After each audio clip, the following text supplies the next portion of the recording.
Greetings of peace and love. My name is Ram Hotep, broadcasting on behalf of the number 13 ScienceAstrology.com. On this particular episode, I want to talk about being conscious but being broke. How do we have all of this knowledge, wisdom? We know about universal laws. We know about the science of breath. We know about chi, the opening of the third eye. But we can't seem to make a living for ourselves. We can't seem to keep monies coming in. We can't seem to attract abundance. I get a lot of emails with people asking me this all of the time. They might say, well, I've done a couple of money rituals, and it just seems like this stuff just isn't working for me. And I'm tired of being broke. And I don't know what's going on with me. Why am I broke? People ask me this all the time. And money's a very tricky topic. It's a very tricky subject. If you notice, I have several videos on my channel talking about the metaphysics of money, and that's because that's how important it is. Sex and money are the two most important things when you talk about consciousness. Sex and money. And I know that sounds people say, well, that sounds real mundane. Like, what about, spirituality? Shouldn't that be the most important thing when it comes to metaphysics? See, spirituality is not tangible. It's not something. We all have breath. That's how spirituality is. We have to learn how to direct our breath so that we can get the things that we want, because we are spiritual beings having a material experience.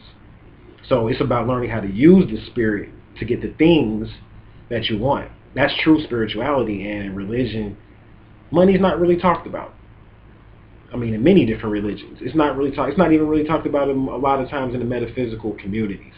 It's not something that people really like to deal with, especially people that are spiritual, because people that are spiritual are very creative, so we're always looking for ways around things. And then two, there's a negative stigma associated with money. There's a lot of negative karma associated with money because most people look at money and they associate evil with it. And we look at all the bad things that happen because of money. So a lot of spiritual people that really feel like they're high on their spiritual path, they don't really want any money. They don't really want money. They don't really have a desire or ambition to have a lot of money. So, but then at the same time, these same people get into binds and they get into problems where they need money. They need extra money. And then they're looking around like, well, I don't really have extra money. And then it's like a situation where they turn into a victim. They start hating money and hating finances and hating people that's got money and hating people that talk about money and stuff like that. So it's really the mentality. Like, the reason why most people are conscious and broke is because the mentality that we have when it comes to money. And that's what I want to really address here. Like, you have to mind your money. You have to mind it, which means you have to keep your mind on your money on your mind, just like my man Snoop Dogg said. So if you're not doing that, then don't be surprised when you look up and you don't have any money. Money right now is associated with water. And money can be associated with all the different elements. Money can be associated with earth. Money can be associated with fire. Money can be associated with air. When you talk about water money, this is going into the type of system that we have right now, which is a system based on fiat notes. And fiat basically means debt. So we have essentially debt notes. Notes. Basically, a note is a contract of a person owing another person a set amount of money. So right now, money is used to pay debts, which means that we have money that's associated with water, because water equals debt.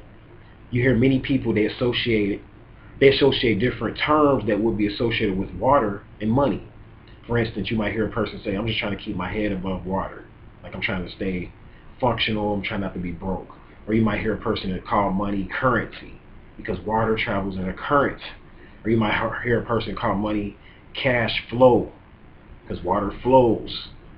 And then you go to the bank to go get your money out the bank.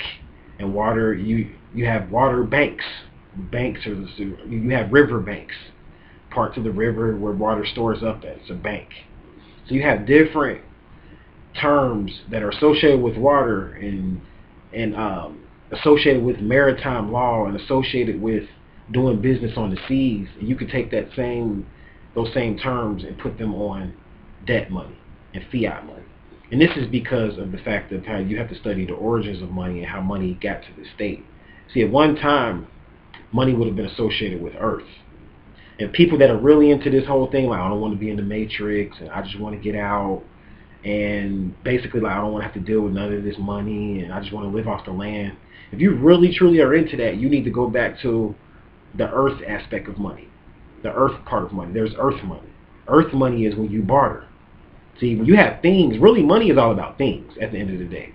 So really, just because you don't have any money does not necessarily mean that you can't take care of yourself. That's the first thing that you have to really think about. And I've said this in other videos, but it seems not to be sinking in.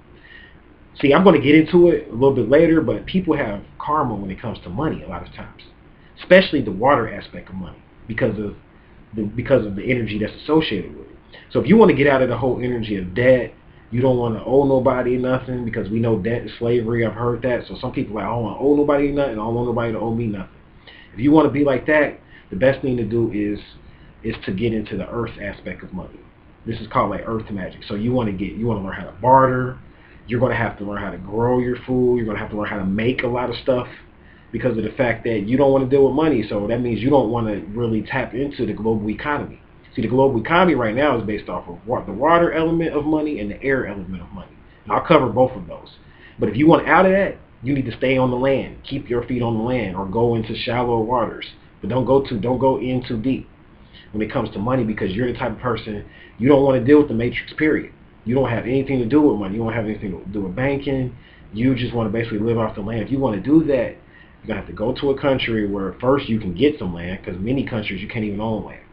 So first you're going to have to make an arrangement to get some land. That's the first step.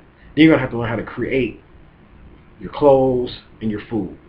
You might even need to learn how to build. So what happens is that people, see, the American people are like really lazy. That's what it is. And it's like, people don't want to deal, I'm talking about, these are conscious people I'm talking about. And it's like, you guys don't want to really deal with money and stuff like that, and I understand that, but then at the same time, nobody wants to really work. And that's the whole catch-22, like nobody wants to go work the land. Nobody wants to go do hands-on things. Nobody wants to build anymore. I'm talking about young people, crystal children and stuff. Like, you don't really see too many people want to do hands-on things, but then we want all these things, though. We want these things, but we don't know how, we don't want to create. See, when you're a creator, you can never be broke. Why? Because you're a creator. So you're going to create a way to get the thing that you want without doing something illegal. Got to definitely point that out, because we got a lot of creative people that use illegal methods to get things and money. So what I'm saying here is that if you want out of the whole water aspect of money, keep your feet on the land, work the earth, use your hands to get what you want. But then there's the person that is a little bit more mentally sound, and they don't mind minding their money. And if you're into minding your money, then that's when you can get into the water aspect of money and become successful at it. The water aspect of money is the way we deal with money now, the way that you know of right now, which is money that's in your pocket, your credit cards, basically the way that you do business. All of this is really associated with the water aspect or the air aspect, but really it's the water aspect. And if you want to master that, you have to learn that water needs a container. It has to be contained if you want to get the best of its energy. So if you want to master the water aspect of money, you're going to have to become a good vessel. You're going to have to create good vessels to keep your money in. So you have to learn how to either save, supplement your income by investing it, the monies that you do have, or taking up an extra job and working extra hours, which means you're going to have to barter more time for money. But the thing is that you're going to have to mind your money, meaning that you can't just settle. So we got people in the matrix, they settle with like, okay, I got a job, I bring home at least $400 every week, or 400 euros or pounds or whatever it is, yens or wons or whatever. But I bring home 400 something, some type of currency every week, and that's it. And we don't keep our mind on our money and money on our mind. So you just happy with the 400 that you brought in, and you don't think about nothing else. And you, as long as you know your bill is going to be paid for, you got all that added up. So you're like, I'm good. As long as that's taken care of, I'm straight. Then something comes up. A problem comes up. Your car breaks down. You know, most people need cars to go to work. So your car breaks down. So now you're in a bind. So you're like, okay, I need a little bit extra than $400. But you weren't minding your money before that, so then now you're at money problems. Now you need some type of money ritual. So then you call Ram Hotep up. You're like, I'm about to call Ram Hotep up and give me this money ritual, and it's going to make all my problems going to go away. You're looking at like a lottery ticket. And I've told you on other videos, money rituals aren't lottery tickets. you're like, I'm going to call Ram Hotep up, get this lottery ticket, you know what I'm saying, do this little money ritual, ask for a couple G's real quick, you know what I'm saying, I'm going to get it. So you go and, you go ask for a couple G's, you do the money ritual, and a month later, you like, nothing happened. What happened? I didn't get anything. You just going to work, doing the same shit you've been doing, car broke down, so now you're catching the bus to work. And you're doing the same shit you've been doing, and you're expecting different results. And that's where the problem comes in, that you have to mind your money. That had you been minding your money, you would have created more containers to keep water in, because money is everywhere. It's all around us. The New York Stock Exchange is worth over $16 trillion. Or something like that, or even more than that. And that's just the New York Stock Exchange. It's worth over $16 trillion. And then that's not even counting the money that's banked away in Mexico. It's drug lords that have billions of dollars in cash right now in Mexico. They have houses filled up underground and everything with money just stashed in there. So money's everywhere. So you ask yourself, why are you broke? If it's all around, and it is, it's all around you. It's always being spent. It's always being traded 24/7. That adds up for 13 actually. 24/7. Money's being traded and spent and bartered. And the thing is that we're broke. What's up? How come you're broke or whatever? It's because you're not creating. You don't have any containers to keep the water in. So you have to create containers, vessels. This may start off with you being the vessel first. The first few containers, it may be you working 3 jobs. That may be your 3 containers. Job at Applebee's, job at McDonald's, job at Wendy's. You're like, I'm going to work at them places. That ain't going to do nothing for me. You don't have a plan. See, that's what I'm saying. It's not about where you work. It's not about how much money you make. Believe that. It's about minding your money. You figure out how much your expenses are, whatever they are. You know what I'm saying? And then you make more than that. You have a percentage that you save and a percentage that you spend. And even if it's 10%, the thing is, when you start minding your money, it's magic in that.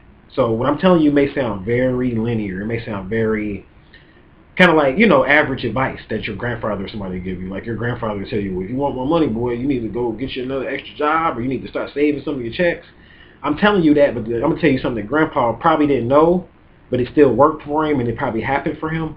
And it's that even when you save the money, that's one aspect of it, but then you're creating magic in saving it, because money is a creation in and of itself. And money, just like every other living thing, likes to be honored. Money likes attention. Where attention goes, energy flows. So when you start saving your money and writing out budgets and balance sheets and going to the bank more and minding your money more, it's going to come to you a lot. You're going to become a magnet, because now it's like, okay, you're being responsible. So the money's like, we can trust you. So that's how money is. So the money will start coming to you more, because the money knows that it's in good hands. So now the money's coming to you more, or whatever, because you're a good handler, a good manager of the money. So that's the magic in and of itself. The magic plays out in the fact that you're putting attention on it. That's the easiest way to do money magic. I mean, there's money spells that you can do. We have plenty on the website. There's actually a link below where you can even click on there. We have some new money spells that we put out for 2013. Because many of you got the Hidden Treasure Ritual, and that's something separate. But then I put out some new money spells or whatever, that these spells work a lot quicker and they're a lot easier to put out. I mean, they're a lot easier to work with and manifest through, because of the fact that this is for fast money, money that's owed to you. Like, these are different spells that we have right now on the website as far as dealing with money, but you have to mind it, people. If you want to deal in the water aspect of money, you have to, if you want to work magic when it comes to money, you're going to have to get you some containers of water, some cups of water, put it on your altar, and start leaving them out for your ancestors and pour the water out. Because water and money go hand in hand. They go hand in hand. So it used to be a time where, like I said, the word was earth. If you look up the term money, money represents coinage. And coinage goes back to like gold and copper. These are elements that come out the earth, or metals that come out the earth. So really, money is associated with the earth. Nothing beats the earth as far as materials. However, like I said, we are not in that type of economy. So if you're not a person that's a creator, or you don't know how to manifest through the earth, that method is not going to really do you any good. And then you can still pick up coins, leave coins out on the table, get you a container full of copper pennies. You could do stuff like that and leave it on your altar, and your ancestors love that. See, that's the real money. Your ancestors, like, they look at that as money. More so than these paperbacks, $20 bills and bank statements and stuff like that. That's not real money. They'll look at that coinage as money more so than the paper statements, and they'll give you more in reference to the paper money if you start minding the change better. So you're saying, well, I don't got a lot of money to like really invest. I don't have no money to save. Well, start going out and collecting change then. Because that's how I started. Like, I read Stuart Wild's book, Rest in Peace, Stuart Wild. This man's a multi-millionaire metaphysician, and he said that even when he was a millionaire, he would still go out and pick up those pennies. Every time he seen a penny on the ground, he would pick it up. And I do that. That's one of my secrets, and it works to this day. You know what I'm saying? The reason why it works to this day, it works as far as me attracting money to this day because of the fact that I'm putting attention in the money. Even if it's just a penny. And every time I do it, it's funny, I'm smiling. You guys see me smiling, getting excited. It's because every time I do it, and if I come home, it's always like some extra, like an extra amount of money or something. I find some money, or I look on one of my bank statements and there was some extra money I didn't know was there. Every time I find money out on the streets, it never fails that money comes into my bank account that I didn't know about, unexpected money. Just for me picking up a quarter or a penny or, you know, just something like that. I mean, these gifts just come back to me. And it's not because I'm doing anything special and Ram Hotep is this special guy. The universe is not a respecter of persons. It's not because of that. It's because I'm putting my mind on my money. My money is on my mind. And it's not that I'm materialistic because I don't even have a car. It's not that I really even care. Like this, it took me a lot to get like this. I read a lot of books. The Richest Man in Babylon taught me about saving 10% of my money. Like I said, I read Stuart Wild's book, the trick to money, or the trick to get money is to have some. That's the name of the book. The trick to get money is to have some by Stuart Wild. Great book because he talks about how you're not going to ever get any money if you don't have any money. And then he tells you the example of pennies to let you know how to start. Because when I first bought the book, I'm sitting up here thinking like, man, this guy going to tell me this stuff about money or whatever, and I'm going to have to go and get some, you know what I'm saying, I'm going to have to go and save up this amount of money and invest this $1,000 into some program. And I'm thinking he's going to come up with some program. It's going to be some sophisticated program to get money. And when I get to read the book and find out this guy's talking about picking up pennies, he's talking about very basic stuff. You know, putting money like $20 bills on your shirt and just walking around with it. Stuff like that. He was like, you'll be surprised people start handing you money just because you're doing that. And I've tried it before and it works. So it's like, it's just a lot of ways to create money for yourself without even opening up your mouth and asking for money. And it all goes back to metaphysics. It all goes back to keeping your mind on your money. So now you do have, air is also associated with money. Because I do want to cover that, like the different elements. Like I was already telling you about the earth, how earth relates to money. And then I've told you how water relates to money. Now let's talk about air. Now the air aspect of money kind of goes into like the internet money. The money that's traded online and when money is sent. Even in banking. Even in banking, even though like I said is really more so associated with water because water flows into a bank. But also banking deals with the air element as well because the money is being traded actually through the air, through satellites. So that's creating a new dynamic when it comes to money. The air aspect of money. The air aspect of money is really going to be the new currency. It's going to be called internet money. And this is going to like inflate the economy. Like it's going to be people, you're going to start to see people that are like right now it's very rare to hear about billionaires. But once air money gets more kicking in, then they start trading money. They're going to start using air money like on Mars, and they start trading stocks on Mars, and Mars is trading stocks with Venus, and Venus is trading stocks on Earth. And you start to see the internet. See, it's already happening. The internet is already on different planets, and there's aliens and different beings on the internet right now, and they need currencies to be able to function in different economies that they may be in. Some of the areas that are still dealing in economics, of course. I'm not saying every extraterrestrial civilization is dealing in economics, even though they all are, but they're not necessarily dealing in the monetary aspect of economics or whatever. But some of them are, and as humans start to populate different planets, since we're already getting initiated into the Galactic Federation, you're going to start to see a lot more air money available, and the economy is going to grow. You're going to start to see a lot more billionaires, multi-billionaires, and even you're going to start to see trillionaires coming to the scene once we start working air magic and working with the air element to get money. Now, I use, as far as working with the air element, the best thing to do is, if you want to work with the air element, is to get you some wind chimes when it comes to money. And every time you hear those wind chimes, what I used to do is I would just imagine that was like a bell going off and I was winning some money or something. Like every time I hear those chimes, like, I would think, oh, I just won like $1,000. Like I would just play this stuff out in my mind like over and over again, just for the hell of it, just to see if it works. And the stuff works if you're minding your money. So if you want to tap into the air aspect of money, you get you some wind chimes on one end, but then on another end, you're going to have to go ahead and start you some type of internet business. You're going to have to start you a business that is dependent on the air for money, or that taps you into the air flow of money. See, that's what I'm saying. Like, people, they want money. They want things, but they don't want to do the work.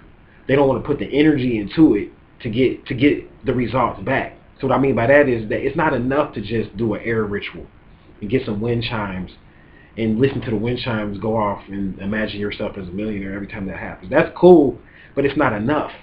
You have to have a vehicle, a way, so that cause you have to trick the left brain into believing that the magic is real. That's what's really going on. You have to trick the right brain is going to automatically believe it. The right brain believes. It's based off belief. So you program the right brain, it's going to think that you got the money even when it don't. But the left brain is going to tell the right brain, like, no, you don't have no money. It's nothing in our hand. We're broke. I'm hungry. So you have to trick the right or the left brain by basically having something set up to where you believe that the money will come through. The money might not come through that avenue. Like, say, for instance, I might have a website. A lot of times the money doesn't come through my website. That's not how the money flows back. Even though I might give some money, like a donation to somebody or something like that, and I might think, like, well, the money might come back to my website or whatever. It's not. A lot of times it doesn't happen like that. It might come back through somebody giving you a gift, or it might come back through another means, another method. But the bottom line is that it's going to come back. Why? Because you've created a situation for it to come back. You've created magic. You've created a belief, and then you've created a way to make that belief a reality, or to bring that belief into fruition. And that's the best way to work money magic, when you work your spells. The spells work, but you got to have the left brain, factual information there to back up the rituals that you're doing. So at the link below, I have some different money spells to help people. We have some 2013 money spells that we put on the site. You might have someone that owes you money. You might have some money out there that's missing that you don't really know where it's at. We have spells for all of that right there on the website or whatever, for money received and all of that. Or if you owe people money, you want to get out of debt, we have rituals to help you get out of debt. So all of this stuff is located on the website. Click on the link below. I'm going to go ahead and shut this video down. I hope you learned something. Oh, I do want to cover fire, because there is a way to use fire to get money, or fire is associated with money as well. And the fire aspect of money goes into ambition. Because when you work money magic and money rituals, you have to have an ambition, a motivation, outside of just the money. Because it won't work. If, say, for instance, you say, I want $1 million, but you don't have a clue why you want $1 million, it's not going to work. You have to have a motivation. You have to have an ambition. So you might say, I want my mother's cancer to go away. I want my mother's cancer to go away. Instead of saying, I need $50,000 so my mom can get an operation so she won't have cancer anymore. Just say, I want my mother's cancer to go away, because that becomes an ambition and a motivation. And that's when you can work fire magic and candle magic to manifest through that mode and that modality. So fire is important. Where there is no will, there is no way. Have to have a will, people. So that's going to do it for me. I covered all the elements when it comes to money. I talked about some different books that you can get. Like I said, Richest Man of Babylon is a good one. All of the Rich Dad Poor Dad books are great when it comes to understanding money on a metaphysical level. And the Stuart Wow, The Trick to Money is Having Some. Check those books out. I'm going to go ahead and shut this video down. For more information, send me an email. And until we meet again, I'll leave you all in peace, love, and light.